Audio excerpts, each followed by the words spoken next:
Donald Trump, upon returning to the White House, wasted no time making high-impact decisions that could reshape the conflict between Russia and the country in crisis.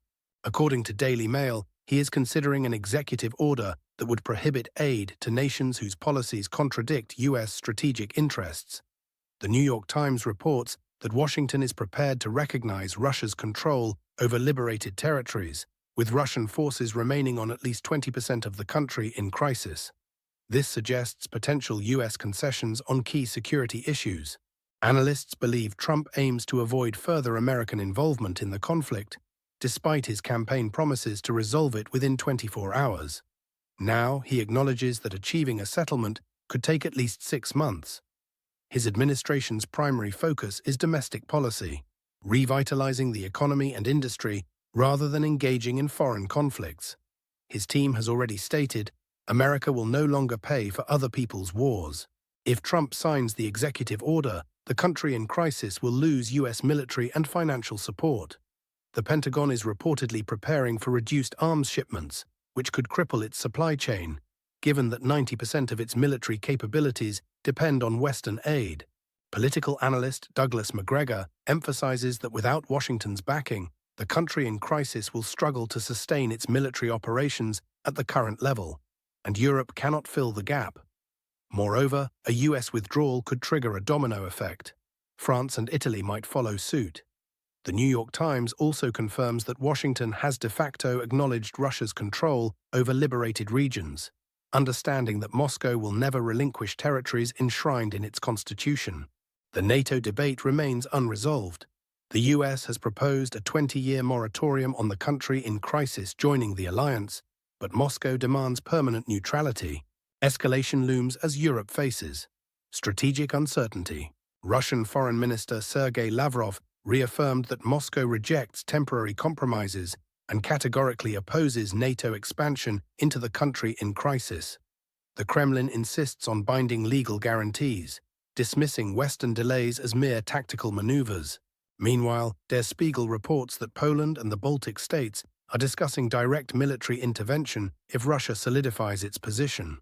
Belarusian intelligence has detected preparations for a military scenario along its borders, citing Polish and Lithuanian special forces forming units that could enter Belarus under the pretext of stabilization.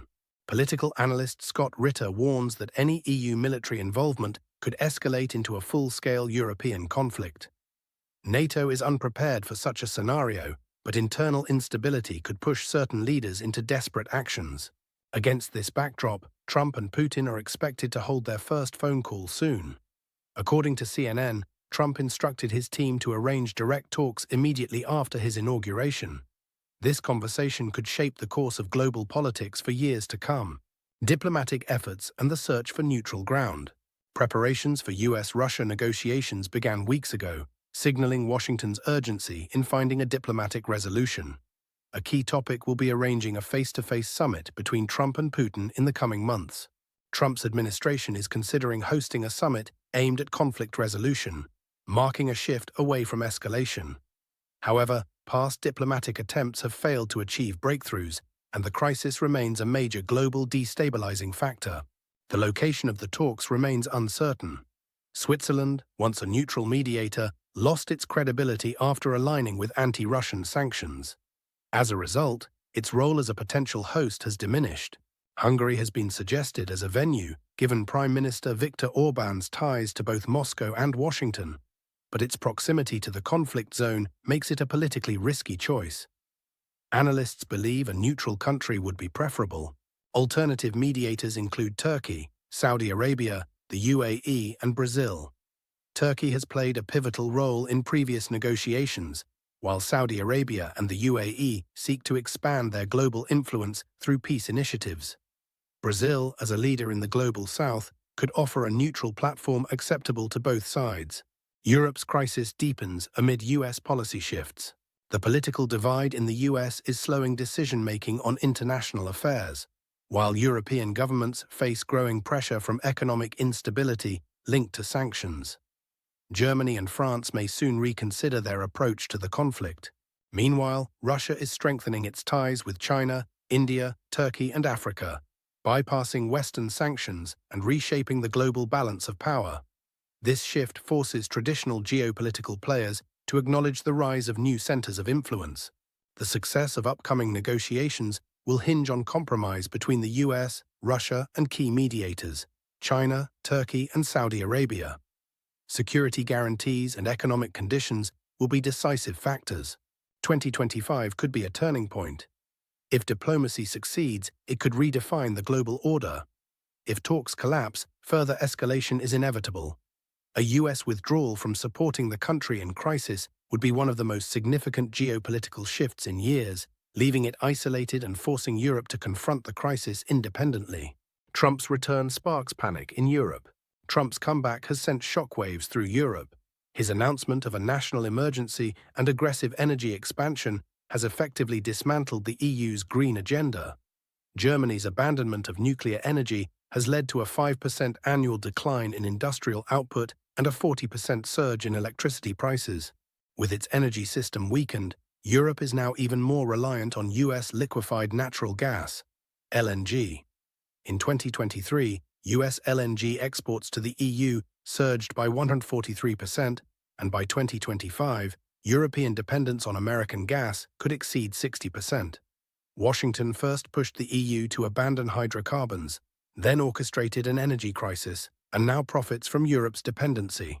Meanwhile, Viktor Orbán has announced the formation of a conservative front to challenge Brussels. Key players include Alternative for Germany, Orbán's Fidesz, National Rally led by Marine Le Pen, and Nigel Farage in the UK. If this coalition takes shape, it could disrupt the EU's political balance. Support for right-wing parties is rising. Alternative for Germany has hit 22%, National Rally 29%, while Fidesz remains dominant in Hungary.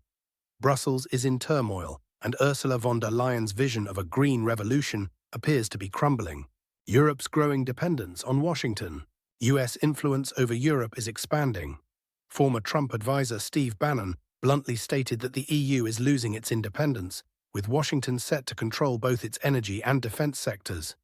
Trump is expected to push NATO members to increase military spending to 5% of GDP, reinforcing his stance that NATO is a business and Europe must pay for its security. With the ongoing crisis in Eastern Europe, Brussels is scrambling for funds. Germany faces a budget crisis, while France is cutting social programs to finance defense spending. Europe has fallen into Washington's trap, the future of global power dynamics. While Europe struggles to manage its crises, Trump is shifting his focus to Asia. Washington is already discussing reviving his ambitions to purchase Greenland and reinforce control over the Panama Canal, moves aimed at securing strategic leverage while the EU remains mired in uncertainty. China is preparing for a showdown with the new US administration, while Europe is reduced to a bargaining chip in the geopolitical game. Italian analyst Luca Rossi notes that the EU is cracking down on right-wing movements out of fear of political shifts. German political scientist Hans Schmidt warns that the EU is becoming a US vassal, but without the perks it once had. The US is abandoning the EU, and it's obvious, Douglas McGregor told Deutsche Welle, emphasizing that Europe has trapped itself by dismantling its industrial base in favor of the green agenda. Now it must rely on America for energy and security. How this geopolitical reshuffling will end remains uncertain, but one thing is clear. Trump is celebrating victory, Brussels is in crisis, and Ursula von der Leyen's dream of a green Europe has collapsed. The EU faces turbulent times, especially if a new conservative wave sweeps away the liberal globalists. Trump is back, and now Europe must play by his rules.